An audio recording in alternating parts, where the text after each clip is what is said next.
ஆடி கிருத்திகையை முன்னிட்டு 1000 ஆண்டுகள் மிகவும் பழமை வாய்ந்த அருள்மிகு வடவீதி சுப்பிரமணிய சுவாமி திருக்கோவிலில் 501 பால் காவடி மற்றும் பால் குடமேந்தி பக்தர்கள் மாட வீதியில் வழிபாடு. முருக பக்தர்கள் காவடி சுமந்து மாட வீதியில் நடனமாடியபடி அரோகரா கோஷத்துடன் ஊர்வலம்.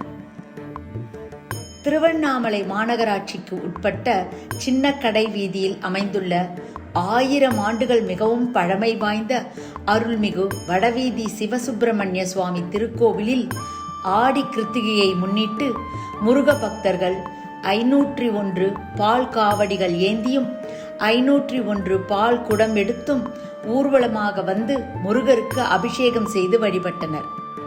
ஆடி கிருத்திகை முன்னிட்டு முருக பக்தர்கள் விரதம் இருந்து அருள்மிகு வடவீதி ஸ்ரீ சிவசுப்பிரமணிய சுவாமி திருக்கோவிலில் இருந்து 501 பால் காவடிகள் மற்றும் பால்குடம் ஏந்தியும் அண்ணாமலையார் திருக்கோவிலின் 4 மாட வீதிகளை சுற்றி வந்து முருகனுக்கு அரோகரா, கந்தனுக்கு அரோகரா என்று பக்தி பரவசத்துடன் ஊர்வலமாக வந்து முருகருக்கு அபிஷேகம் செய்து வழிபட்டனர்.